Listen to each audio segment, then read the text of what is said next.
Salamı. Атын атағысы келбеген бул аксакал Ош шаарындагы Боркердик үйүндө баш калкалайт. Айтымында бир уулу жана кыздары бар. Мыйзам боюнча балдарынан алимент өндүрүп алса болот. Бирок бул аракетти уят иш катары көрөрүн айтат. Балдары атасынан баш тартуу кагазын жазып бергенден кийин Боркердик үйүнө жайгаштырылган. Ага карабай аксакал өз каалоосу менен келгенин билдирди. Алимент өндүрүү мындай калсын, керек болсо учурдагы пенсиясын балдары менен бөлүшүүгө даяр. Кандай ундан жардам менге Алла yetkizadi.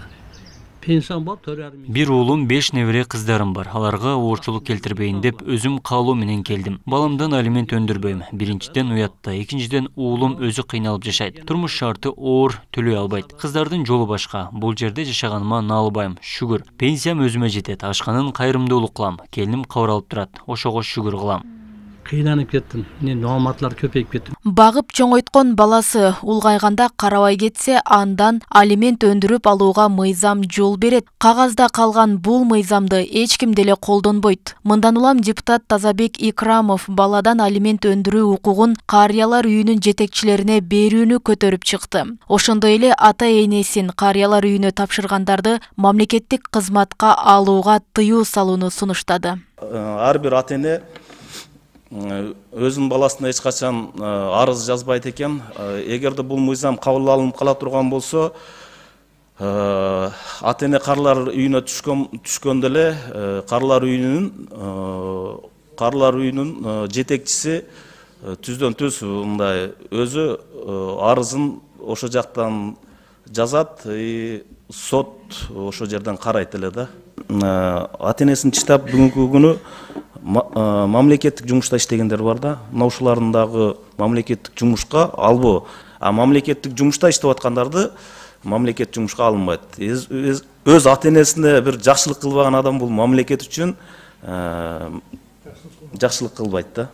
Боркердик үйүнүн жетекчиси Айгүл Калматова айтылган сунушту колдойт. Бирок анын ишке ашуусу кыйын экенин айтат. Себеби мында келгендердин 90%-нын балдары ата энесинен баш тартуу кагазын жазып бергенине карабай, алардын жүрөгү балам деп согуп турат. Пенсиясын айрым учурда сырттан келип бөлүштүрүлгөн гуманитардык жардамдарды балдарына жөнөтүп жиберишерин айтат. Мен ушул көйгөйдү көтөрүп чыкканда кайра мага бардыгы каршы чыгышкан. Сен эмне ушунун үйүн алып алайын деп атасың, тартып алайын деп атасың деп. Мен карыянын укугун коргоюн десем, мага кайра тескеринче жооп болгон. Мен ошондон кийин ушундай маселелерге аябай кылдаттык менен мамиле жасап калдым. Эгер ушундай мыйзам чыкса, анда мыйзамдын чегинде мен коркпой эле иш алып барганга даярмын. Жогорку кеңеште сунушталган долбоордо улгайган ата энесин бакпаганы үчүн алимент төлөөдөн качкандарга салынчу айып пулдун көлөмүндө көбөйтүү демилгеленди. Учурда айыптын суммасы 20-50 миң сом болсо, аны 50 миңден 100 миң сомго чейин жогорулатууга сунушталды. Тармактын адистери сунушту колдоого алышууда. Жаш кыял баягы мээримге муктаж болуп калганда биз балдарга муктаж болот экен да, ата энечи. Ошондой убактарда керек дейм. Ошол себептен балдарын алимент төлөөгө жанагындай кандай десем туура деп ойлойм да. Ата энелер колдойт деп ойлойм, себеби ата энелер колдойт, бирок балдар кандай карашат аны биле албайт экен. Бирок ата энелер буга макулдугун беришет да. Менин оюмча, жеке оюм.